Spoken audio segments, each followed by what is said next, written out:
Good morning, good afternoon, good evening, good day to everyone. Thank you for joining this month's Energy Gigs webinar. Super excited to have our esteemed guest, Meha Jha, Senior Offerings Manager for New Energies from Honeywell. We're really excited to have you on. Thank you so much for joining. Before we get into the topic of today's session, quick blurb about Energy Gigs for those who don't know. Energy Gigs is a talent and workforce management platform, most like a freelance platform for the energy industry. We connect energy companies to talent over hourly, fixed fee, just-in-time, temp-to-perm projects. So we're excited to get into today's topic. And today's topic is all about transitioning from one sector of the energy industry to another sector of the energy industry, also transitioning from one role in the energy industry to another role. Welcome, Meha. Thank you so much for joining us today. Yeah, thanks so much, Jason, for having me. I'm very excited about this topic. So as I do with these types of webinars, I stalk people beforehand. So I was checking out your LinkedIn profile, and you have a lot of different experience in the energy sector. Upstream oil and gas, downstream refineries, on automation side. Do you mind just sharing a little bit about like the high level of your journey to this point, to where you are at Honeywell? Yes, just want to say I'm glad you only left your stalking to just LinkedIn and not not my Instagram or something. So, yeah, I would say why I really love this topic, and I feel like there's a couple big transitions going on.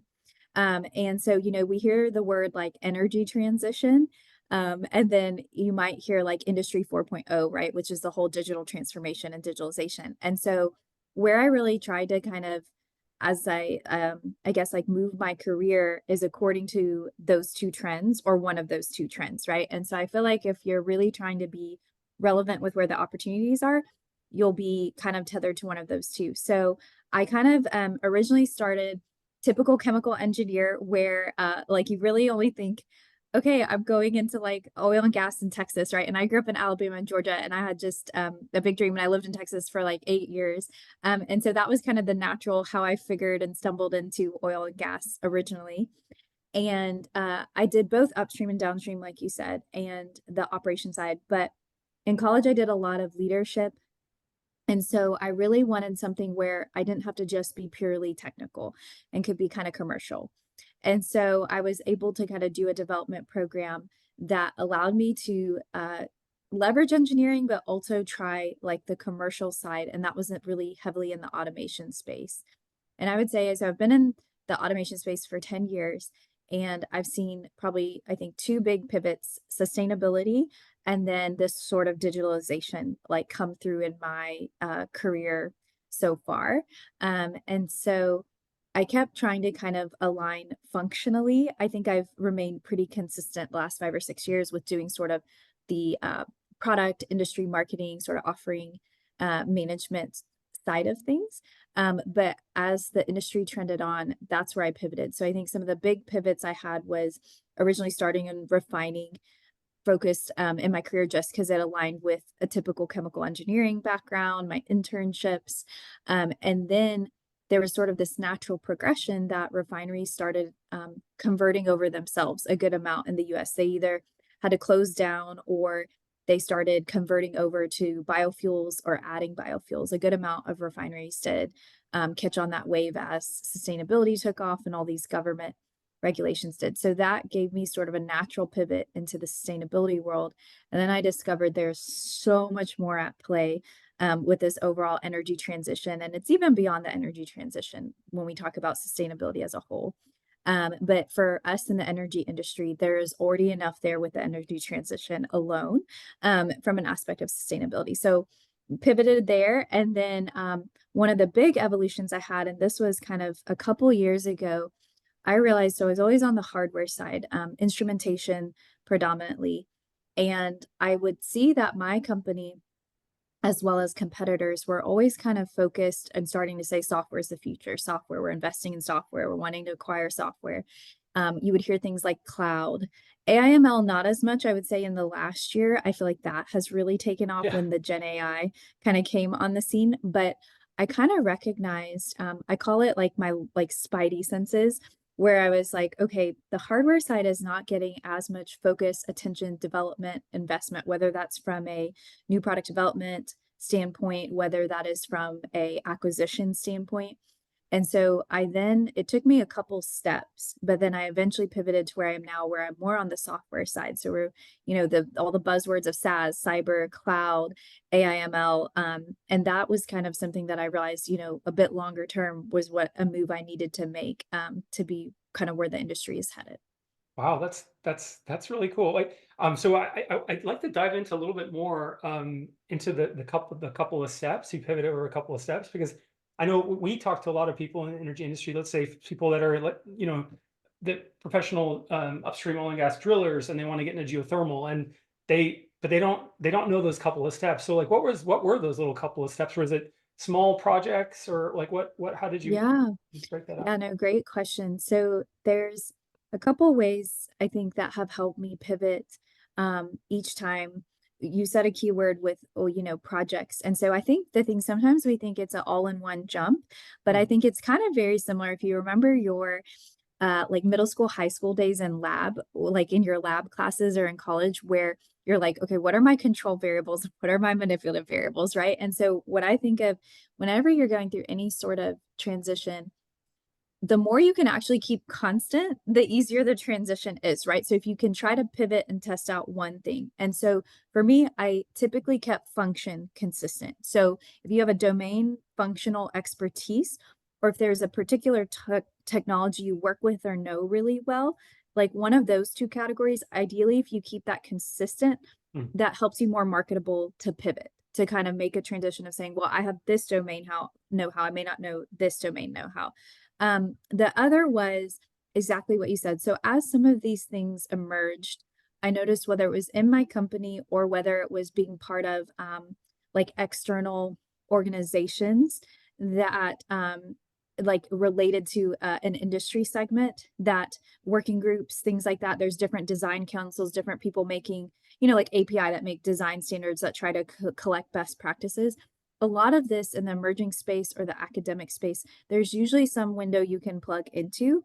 Mm. And usually at your company level, you will likely see that there's some sort of tiger team forming, some sort of, exactly what you said, small project. It may not be a very large. And so I kind of got lucky because I was in the refining space, and then sustainability, they formed this sort of informal working team. I think there was like one headcount at the company that was like focused on it. And she wasn't even sustainability dedicated. It was like industry marketing. And then they realized sustainability was going to become an opportunity. And so they started forming cross business unit teams to collect the knowledge and try to pull together and think together and try to make some initial material. So usually you'll maybe see exactly what you said. If you can hold your at least functional or technology know-how consistent, and then either find a project, find a working group or a sort of educational kind of conference or something where you can start to gain and share that knowledge within your organization as a start.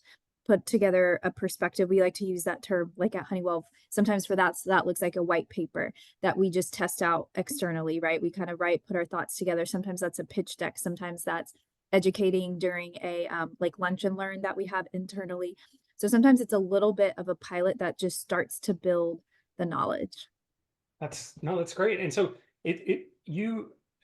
were you kind of volunteering, like just because you took your interest would allow you to get into these sort of working groups? Is that sort of what you did, or? Yeah, so it's kind of like similar to like, during I think pretty much any company I've worked at, we've always had on your employee development plan like a stretch project or things like Yeah. that.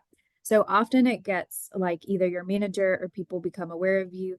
And so I was pretty much when it came to the sustainability kind of team, that was not my core what would you call it? Core job function. And that was at what across business unit level. So it was not even within necessarily my own business group, but it expanded. And then probably after a year, they ended up modifying my job title to include sustainability. So it became refining and sustainability at the time. And I remember one of my mentors in a previous company, she always kind of gave me or told me this advice where she's like, often you should do the role regardless of your title. So, like, informally do it regardless of your title. So if you see an opportunity, I think one of the most common ones we can probably see working in our companies is where there's a lot of synergy, whether it's cross business unit, cross portfolio, cross technology, and we all are chasing the same industry, but we go very disjointed, right? We go and Mhm. focus on our one technology, but we don't carry the big picture. And so she often said, if you start doing the role like it maybe should be, or should how it should be expanded, it eventually typically catches up, and the title Mm. it usually often catches up. And I would say the other thing is a little kind of tactical tip for everyone in the audience. So when they expanded my role to have the sustainability title, I had no idea how marketable that would be. Because I guess when it was probably 2020 and 2021, when I think they end of 21 when they modified the title, 2022 was when a wave of sustainability talent was being hired in the energy industry. So 21 and 22. And so I didn't even have like my LinkedIn activated looking, but I started getting so many recruiters reaching out because it was such a buzzword and there wasn't as much talent out there. Mm. And so sometimes you don't realize like a tactic that can help is how are you flagging or tagging yourself, and can you broaden it in a certain way that is a little bit and I'm not saying being deceiving or anything like that, but it's just like it does actually help. So for example, in the past, I always used to say I was industrial automation. And I realized that was like very, very limiting. And so if I was wanting to maybe go into refining, then I would just tag refining, right? And even though that was my background, so sometimes you don't realize that maybe you're in refining, but you can broaden your sort of tag, or your industry doesn't have to be so specific. And that actually helps open doors. Same thing right now, even though I'm industrial automation, I put industrial software, and I get like, you know how LinkedIn will just show jobs in general to you, suggested jobs. A lot of the stuff is even beyond energy now of what I get, right? And so I Oh, think okay, yeah. we don't realize what we how we can limit ourselves, right? By being just either so energy specific or so segment specific. So that's, I think, a tactic that has helped me, and also helped me see what else I could go into that I maybe didn't know. That's interesting. So, like, on the personal, sort of keeping the domain or the function consistent. So that would have been automation for you. Is that right? Is that would have been So yeah, so actually that's a great point. Automation, as well as I would say like kind of the product industry marketing, sort of B2B okay? marketing Okay, function as well. Those gotcha, two. Yeah. gotcha. And then within your organization, try, go start doing the work that you want to do, even if it's not quote in your job description, I guess, would you say? Yeah, and I think the big thing is it doesn't have to be this big thing you take on. Sometimes it's just even putting, like, if you think about it, like I know you went to business school. It's like if you think about putting a business case together, right? That's usually the start of where these things go. And I'm sure that's where the start of energy gigs and how it just continued to evolve. And Yeah, sometimes like, I've had bosses tell me like even if you put anything down, like people can't respond well to a blank whiteboard like they can to something you initially frame up, even yeah. if it's 60 to 80% there, right? And that's, I think, the thing with some of these new energy spaces. I remember carbon capture, it was biofuels, and it was like green hydrogen. And everything was kind of foreign to us. We didn't have much exposure. We had some biofuel projects that we could reference. But I remember everything was kind of like educated guessing, honestly. So you put an initial out there and you test it out and see. So it doesn't have to be this big rollout of big program, but one content piece, like if it's a white paper, if it's saying, oh, I think this is what maps and this is what it could be, and you get people to start responding and testing it out. So I think that's the key thing, is it doesn't have to be such a grand, I'm taking on this huge capital investment project or this, that, right? It's if you can think of a pilot or simple way to test out, or a simple piece of content or business case you can put together, that really gets you going too. That's great. I think those are gold nuggets, I think. Well, so for anyone on the call that has a question, please do ask through the chat. We'll ask it of Maya.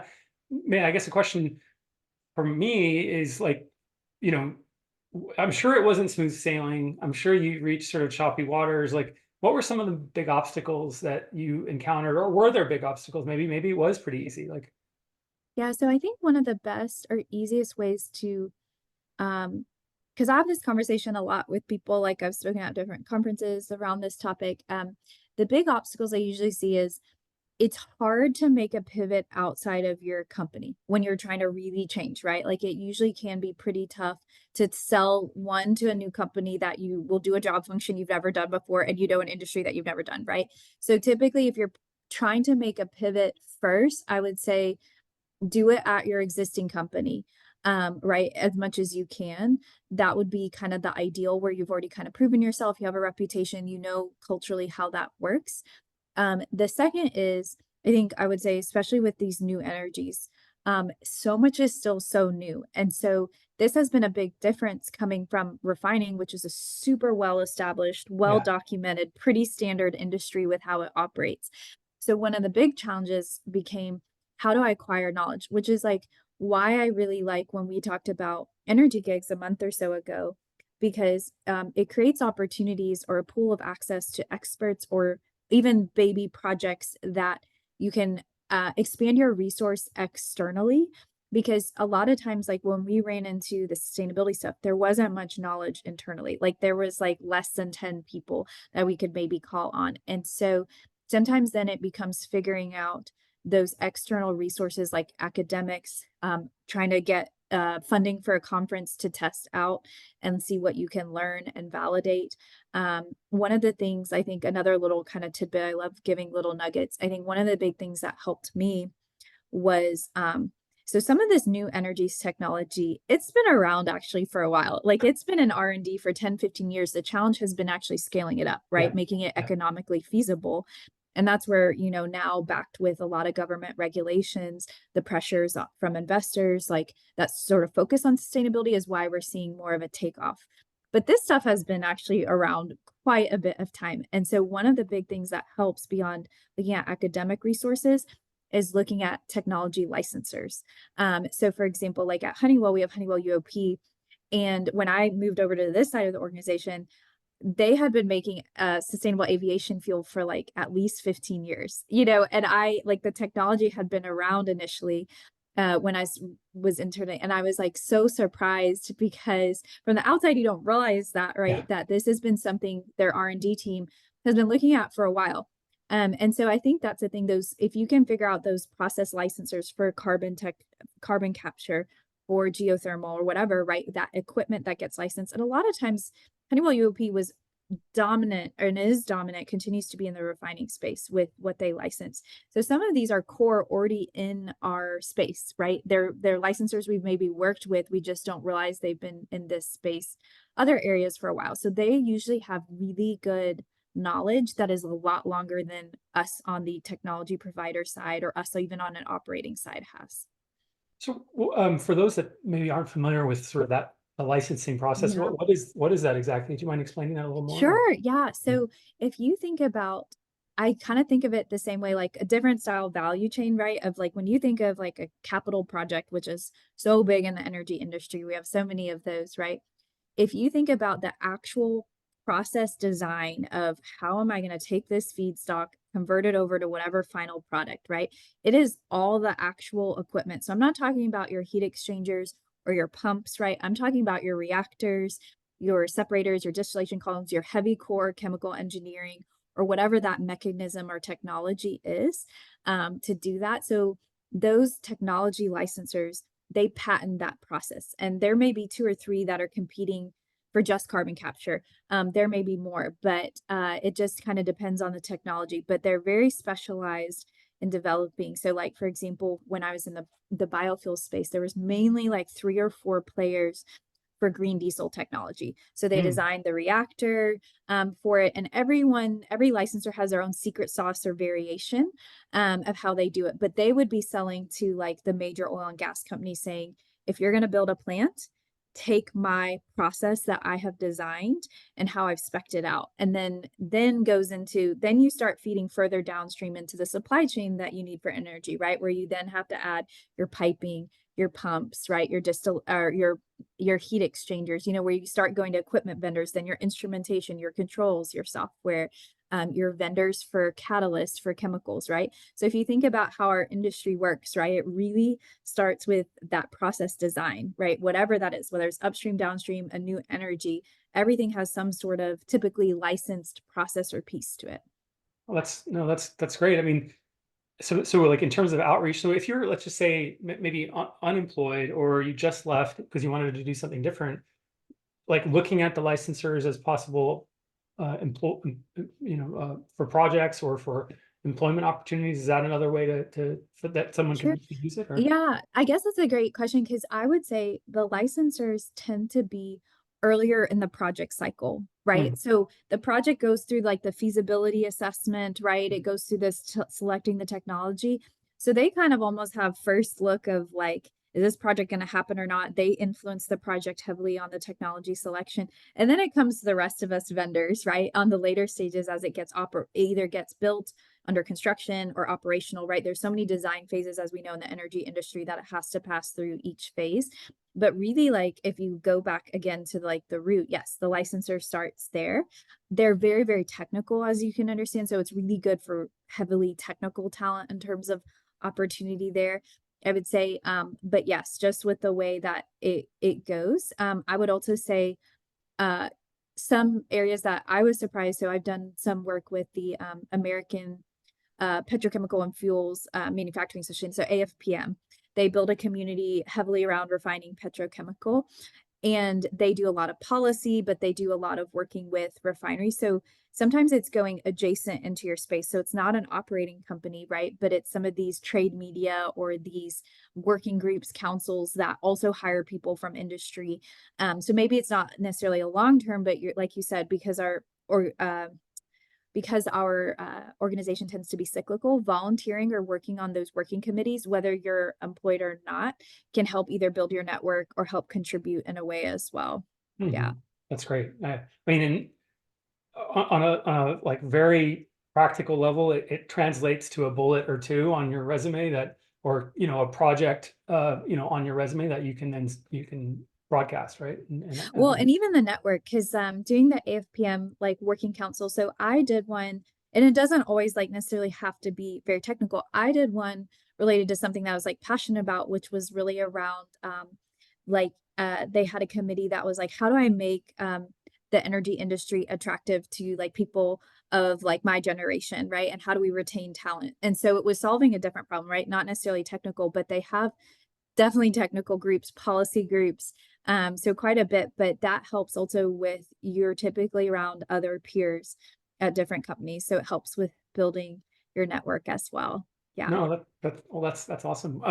What would you say, like, skills from your previous industry were most transferable to the industry that you are in now? Like, Yeah, so I would say one of the things that, as I mentioned, for me specifically, I kept a couple domains consistent, right? So it was a technology know-how that I kept pretty consistent. The process may have changed, right? So as you move the value chain, how you process the crude oil from when it's first being drilled on the upstream side to where you get it to a refinery, it varies the processing capabilities, but I kept my, domain terms of technology of being maybe an automation technology provider consistent. And I kept my functional, like my marketing functional consistent. Uh, but what kind of the new domain or how to get the new domain know-how, a lot of it, keeping those two the same is figuring out, okay, then where do I go? Like, what are the events that I can like either learn from where vendors are at, where customers are at that keep up with the market trends? What publications do I subscribe to? So there's so many in the energy industry. And so it's like, am I focused on downstream? Am I focused on upstream? Am I focused on sustainability technology? And so being able to Google search those. So I think it's really about how you get started, right? Because once you're in it and know how, a lot of it becomes the same way you approach those functional domains, right? That doesn't necessarily change, but it comes to how do I gain the new knowledge to go after this mm, space, right? And I think a lot of that comes with having to kind of read if you can't afford conferences virtually or attending, right? Trying to find ways that the content is repurposed or published externally. Sometimes they do that, right? And getting access. So it's reading up. And I think something like this, like an energy gigs, I either wish I knew or had even sooner in my career because if there's an opportunity to do a pilot project, like you said, where they're looking at certain talent or help, where you can take your skills and help in these things. Because like I said, I think any company I've been at, especially on the marketing side, we've always had to at some point lean externally, like just because we don't have the bandwidth internally, the resource, the budget, or something Yeah. like that. And so I think there is always opportunity, especially in these new emerging spaces with climate tech. So many of those are startups, and so they're really not having the headcount, and so they're leaning heavily externally on especially creative talent, even I'm sure other types of talent. So I think like a platform like this is so timely because it would give, like, I wish when I was doing the biofuel stuff, like we tried to find consultants that we could like pay to just initially validate what we were putting together, right? And so I think being able to have a platform like this that aggregates that resource, even if you're doing your own personal project, if it's like affordable, right, and you're able to put together that point of view that you need to try to sell an idea to your customer or on an interview. So the one thing I would say that I think is changing is the last couple interviews I've had to do, I've had to put together like a proposal on how I would market sustainability for them, or what I think says this definition of sustainability would be. And so that's also something I'm seeing change in our space, where sometimes you're even asked now to do a mini project as you're interviewing for companies, which is honestly, it's kind of, some people view it differently. I actually view it as a positive, Mm. because if you don't have the domain knowledge, it gives you a chance to at least research. They understand you don't have the domain knowledge, but they see the way you think, and they see the way you kind of approach and figure it out. And often they're doing it, asking you to do it and put together because they don't know. So it's actually a good kind of two-way thing, because they get a little bit of a, oh, this is an interesting idea I hadn't considered. So I actually think the trend of going that way, some people kind of view it negatively, like this is so much work just to get a job or an interview, but it's a really good exercise, and it actually can give you an opportunity to actually pitch or show at least the way you think, even if it's not a space that you've been in before. I mean, I think that's great. I'm glad to hear that some companies are doing that. It reminds me a lot of like the in consulting, there's always the case question, which, in consulting, you never know what sort of problem Yeah. you're going to be faced with, but can you figure out a way to organize chaos and come do something? And so I feel like that it does sort of level the playing field for people that don't have industry knowledge, maybe, or Exactly. Yeah. And I'm starting to see, like I said, more industrial companies kind of adopt that mindset, especially in these new spaces, because it goes beyond just looking at a resume, right? It's because some of these spaces are so new and not as established. So it goes to, how would you approach or think about this? What would you consider? What do you think is applicable? And so I think it actually creates an opportunity, if you get that chance, to not be discouraged that you have to pull something together, but actually realize this is almost like doing that initial mini project or mini point of view that you can bring in to try to prove and get yourself in the door. Yeah. so. I mean, you went from so you were doing the marketing, and that was sort of a functional, consistent sort of area. But like the technical aspect of the work, of that your marketing was different. Like, how did you get up to speed on the technical aspects of the Yeah. work, and what did you do for that? Like, Yeah, so this is what's nice about the energy industry is, as I was kind of mentioning, there's certain trade associations, like you can literally find a trade association for everything. So lately I've been taking on the asset reliability space. That one's kind of been new for me. And so I've done just like a quick research. So like, for example, there's like a website called like reliability.web. Pretty much from that website, I could see every other reliability related publication, every reliability event. So often I have found, whether it's like hydrocarbon processing, some of these like just different domains, that if you know in the value chain and do a quick Google search, you can typically find a website that will have, here's all the events we know, here's other recommended publications. I usually try to always follow on LinkedIn, whether it is my company, competing companies, companies related to that segment, customers. So you get a kind of a daily feed, because I would say there's a lot of reading and it can seem overwhelming, but once you start getting familiar in the space, you start to see a lot repeats. And so you mm, start to realize, okay, my knowledge is up to date. This is not net new for me. mm, So I'm able to kind of keep up. The other tool I really like is a tool called Owler, Owler. So Owler is one where you can, for free, they have different subscription models, but you could follow competitors. you could follow like a certain type of company if you wanted just oil and gas majors, and you can pick three, and it pings me. You can set it daily or weekly, but it pings me any news alert that kind of comes on Google or something like that. And so there's some of these platforms, even like Google Alerts, that you can set if you're like interested in geothermal, for example, Yeah. right? And so Yeah. some of that is a way of, you have to pick and understand the domains, and it's not just necessarily industry specific. It may be a type of technology. So in my case, I also subscribe to just AI/ML or SaaS, even if it's not relevant to my industry, to try to continue to learn. So I think those are kind of, we have so much access. Even now, I guess in the past, I used to have to do the extensive Google searching, but now I can probably use something like Microsoft Bing, like the Chat GPT version, to just Yeah. tell me what are the publications in X industry, what are the working associations. Yeah. So that knowledge, I think, is like, especially in our space, is like needed consistently, because we're not in a commercial space where you know the trends from social media, right? And from what you're purchasing. And so subscribing and continuing to subscribe to those lists of whatever publications, following on LinkedIn, whatever you use to regularly read or get into your inbox helps. I mean, I think that that message, I think, is really, really almost critical to underscore. It is that you're actively also trying to learn the new things, what's happening Yes. in the industry. You're actively going to events. What about mentors, or either internal to your organization, um, or external, like reaching out to people on LinkedIn? Like, did you do any of that to help you get to navigate that path, or? Yeah, I would say um internally predominantly more so than externally. Hmm. However, I will say um I usually get a lot of LinkedIn requests, and I'm sure you do as well, that people will be like, a third connection, but they'll just be like, oh, I see you're in this space. I'd love to connect and chat, or I'm also doing this. But I've mainly had internal mentors, and then I've maybe met people through trade associations or different things that I connected with at an event. I am more of like, I prefer like relationship building more so Yeah. than just like a handshake. That's like my preference. And I prefer to work with people on a project.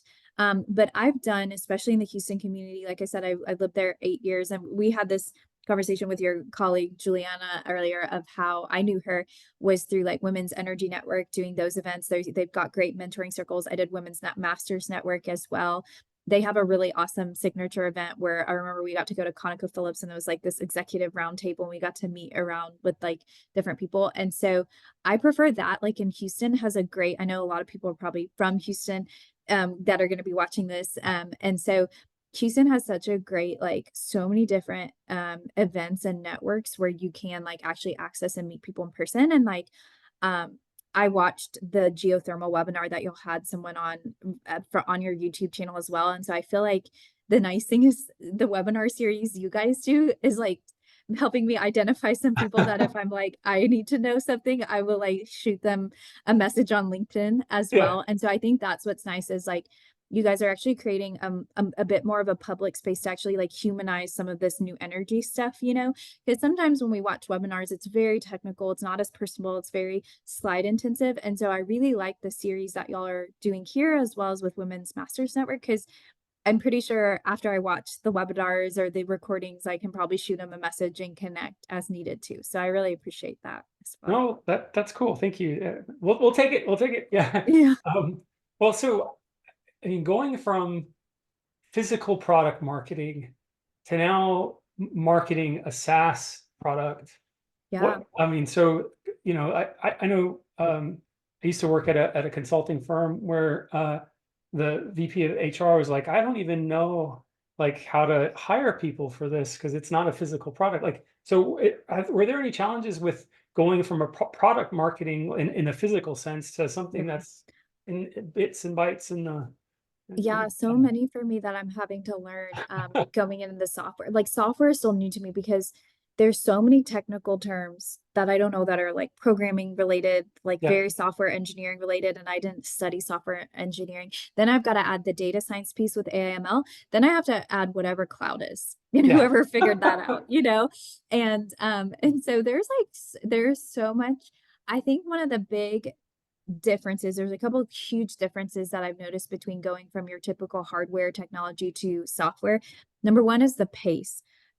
Because I felt like if we were doing a next gen meter, like a huge overhaul on our like metering, flow metering technology. It was like a every 5 to 10 year thing. Here it's like every quarter, I see the product managers are you know, cranking out the next set of features, developments. Like it is so fast paced how Yeah. software goes. And then you have to tend to respond quicker as bugs or issues come up, right? Like they have to be responded to in real time.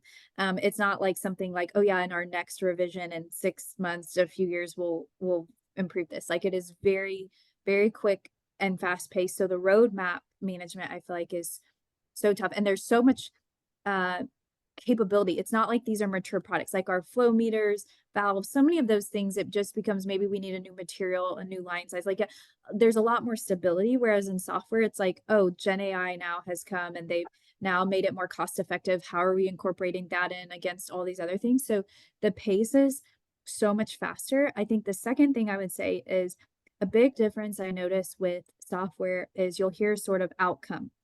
People will talk about what outcome does it deliver. So it's not as much about the technology itself, the software itself, the features and benefits.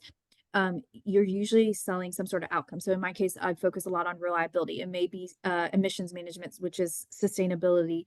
And so there's a lot more. And when it comes to selling this sort of outcome, and this software and software as a service, right? It's this sort of ongoing having to prove the benefit. It's also how do you adopt the product? So it's not like a flow meter where you install it in the field and you know it's adopted, right? And you know Yeah. it's Yeah. ideally working, right?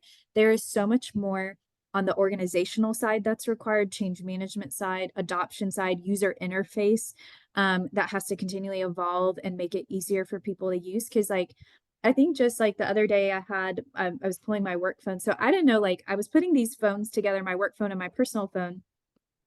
And it keeps asking me, do I want to share or receive contact info? And I was like, oh, I didn't know that you could just put two iPhones together and it just shares the numbers automatically. You don't have to contact and add anymore, right? I don't know if you knew that, but I I just know discovered that. that's news to Yeah, me. so Like, yeah. so Yeah. yeah, this is like a new, I don't know if it's in the latest iOS. I'm tired of how many times I have to update my iPhone.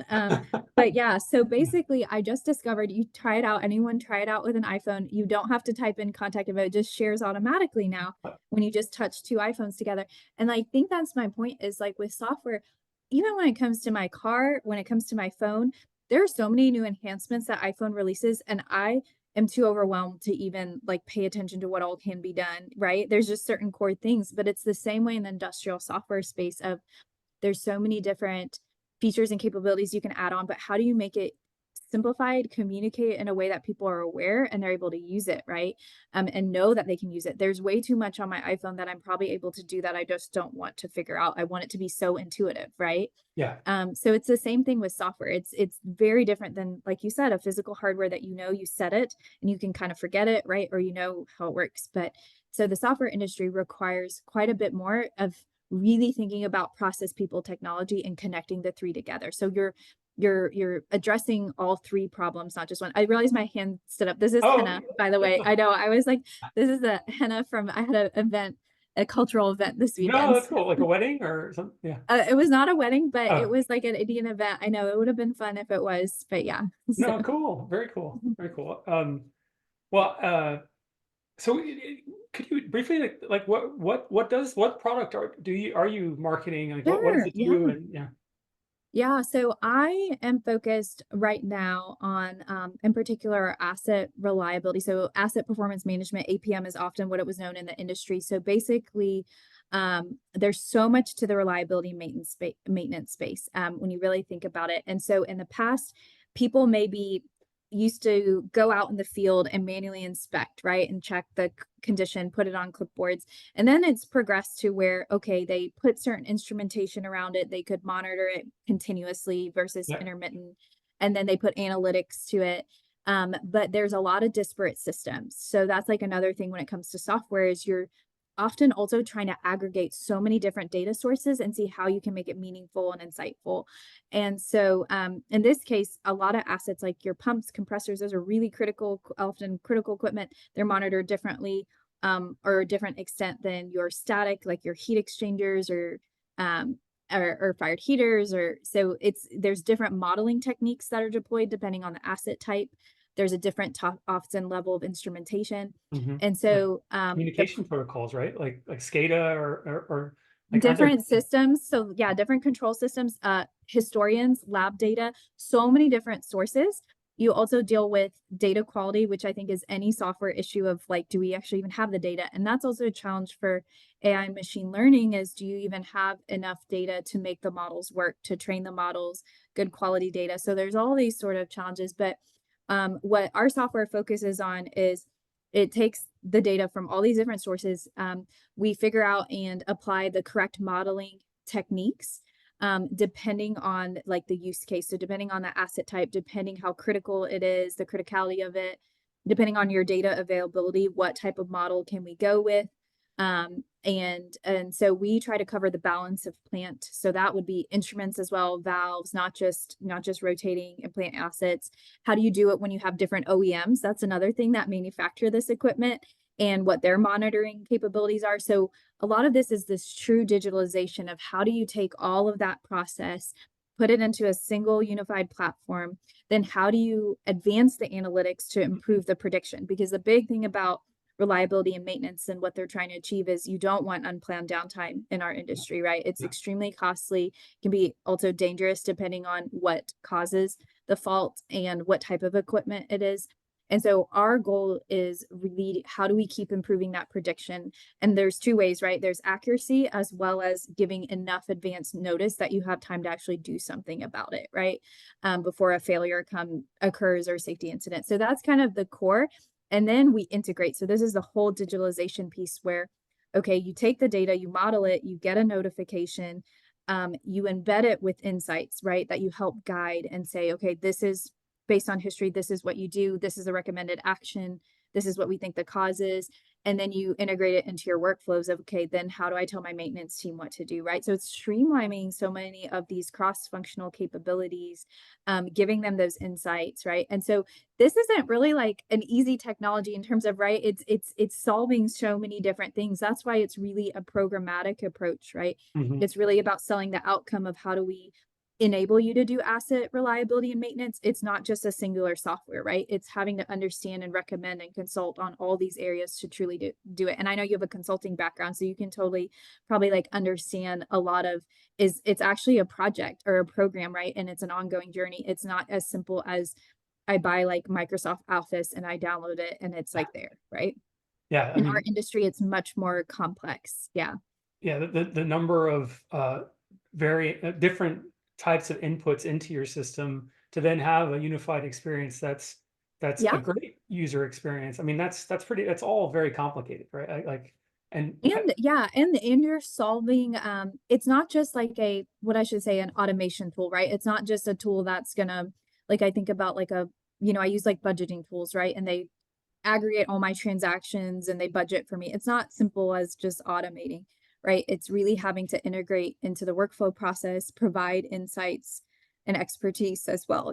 So it's not our software is not as simple as the ones we use at home, right? Where yeah. it's like, okay, can you just make this more efficient for me? There's a lot more to it. Yeah. Yeah, that's really interesting because, like, I think um, in the enterprise, we're so used to, well, as consumers, we're so used to like these really easy to use consumer Plug and products. play. But then you go Yes. into enterprise, then you're forced to, let's just say, use SAP. It's stop all production, right? Like clunky user interfaces. Yes. But and slowly you're starting to see that the consumer products are influencing the UX design, user experience for commercial products. And we as users, both in enterprise and consumers, we now expect a seamless user experience, right? Like, Yes. yeah, And to be super intuitive. And that's the opportunity that AIML is helping with that we're seeing on the software side is ideally simplifying that user interface for people, making it a little bit more intuitive, making it more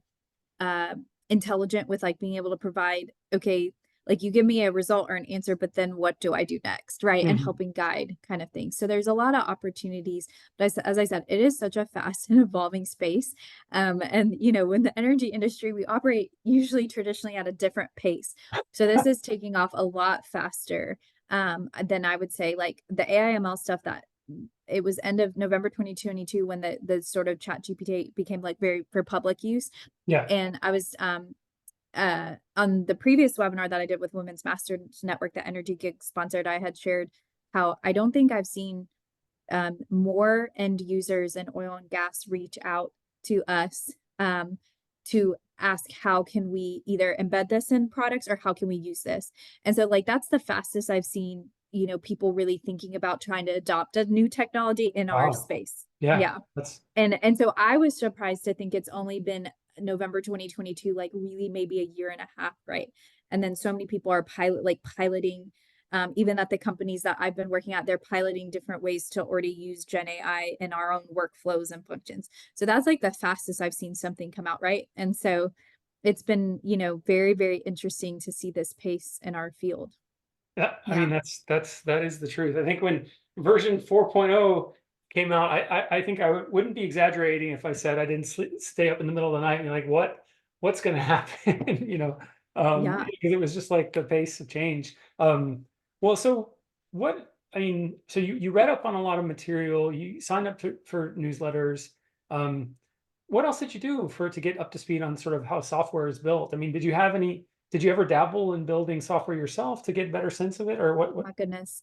Absolutely not. Luckily, I sit near some software engineers and I can ask, and I'm still learning. So I Yeah, think I just joined about a year ago on the software side. And so I still have a lot to honestly learn. Luckily, like there are trainings. I think so many companies have been at subscribed to like Coursera or different yeah, resources like that.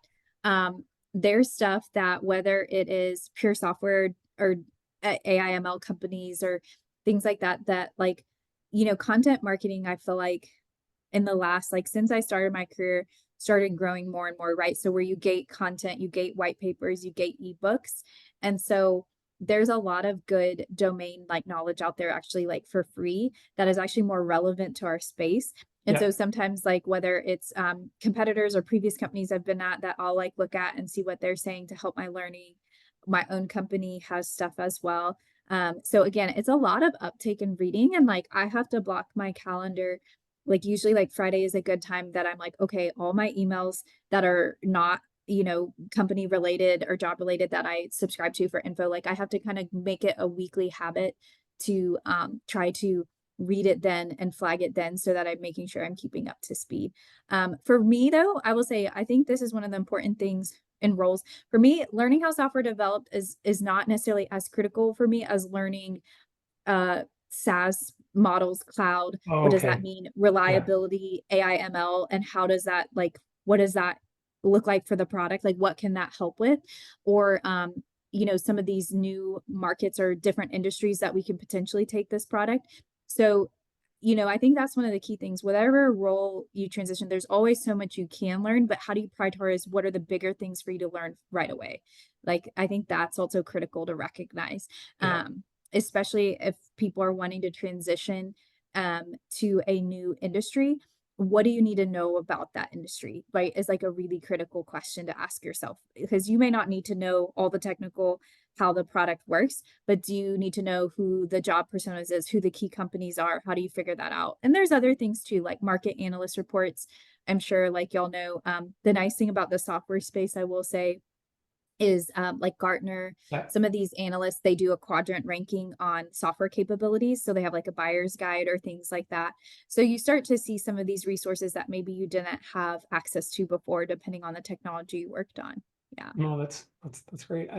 And then I guess like so you also, I mean, this is another um, sort of part of your journey is you lived in Houston, then you moved to Atlanta, and Yes. and that's where you're from originally. Like, not like, are there lots of other people in the energy space? I know there's probably more people on the tech side maybe than in energy. Like, or what is that? Correct. Yeah. I think if I think about the major, like I remember because in the past I've always thought of, oh, I'd love to like live in Atlanta closer to home. Yeah, And I always told my parents, I was like, there's no one in the energy really industry like super out there. There's like utilities companies. And then there is actually a pipeline company out of here. But it was very, very like kind of limited. And this is, I think, what kind of surprised me as I've been out here to learn that there's like actually like more. There's a corrosion chapter out here for the Southeast, right? Atlanta's like kind of the biggest city in the Southeast. And so there's actually more than I realized that is available out here. I think, Yeah, yeah. but coming from a Houston, it's a bit scary because most of my background is Houston and energy and Texas in general. And so I would say, yes, surprisingly though, like, the company I currently work for started a big operation out here. And it was part of, they have a huge operation in Houston as well. But even though my technology service a good amount of, the companies in Houston, it was that AIML that needed software expertise where they built an office in Atlanta, right? Oh, okay. And Makes sense. built it. So Yeah. it is kind of cool to be on this side and see it. And that's what I think is like important about this conversation is um seeing how our technology is evolving, right? Whether that's a new energy technology or this sort of software, right? And like, I think I started this conversation with there's two transitions going on. There's this sort of energy transition to new sources, but there's also this technology transition and trying to tether your career to one of those two because it's likely going to come at you one way or the other, right? To Mhm. continue to stay relevant. And so if you're tethered to at least one, you're in a good spot. No, that's very cool. Well, I don't want to monopolize the entire conversation. If you have anyone who has any questions for Maya, please do ask them. We have a little bit of time left, and so I'm going to keep going on. But please do ask in the chat. We'll be happy to answer any questions you might have. What did you your motivation to moving to different industries? Was it just the opportunities? Like what was the underlying desire? Yeah. Yeah. Great question. To be completely honest, I think it kind of goes back to the same way as the technology move is certain industries become very stable, very mature. The investment isn't as much there. And for me, I think a big thing is like, how am I staying like relevant and marketable? Like being really marketable. And so sometimes you have to maybe realize if you just stay in a certain segment, you may be limiting your know-how, your expertise, you're only tailored to that segment. And so for me, it's like I think industry diversification is really important. So I've predominantly worked in the energy industry, but I also had a role where I had the opportunity to be exposed to hybrid and discrete manufacturing. Mm, So very outside of the process industries. And even with the current technology that I'm working on, there's potential like we sell into metals and mining, which is like not something I've ever touched before. So I'm having to like learn a little bit about those applications. And so to me, I think the industry diversification piece is very, very kind of critical, especially as, all this talk about new energies and this pivoting. So I think that is where I see better career opportunities like come up as you're chasing what is actually evolving because mm, it's tends to be less competitive in a sense of not many people maybe have that know-how if you keep trying to move to something new, right? Versus mhm, if you're in some of the core legacy spaces, the market can be pretty saturated. mhm, mhm. And I mean, with your chemical engineering background, do you find that you still have a touch point to that work, like in the work that you're doing now? Like, are you finding it useful? Yeah, so the particular software that I'm focused on now heavily has a lot more mechanical engineering to it. I have found that regardless of what engineering I do, I end up having to become all types of engineers. I feel like in the way that the energy industry works, it's so Yeah, cross-functional yeah. disciplined that you tend to have a little bit of awareness. But yes, there's also capabilities in the software that I work on that are um, thermodynamic for like performance monitoring of assets, very like stuff I had to learn in school.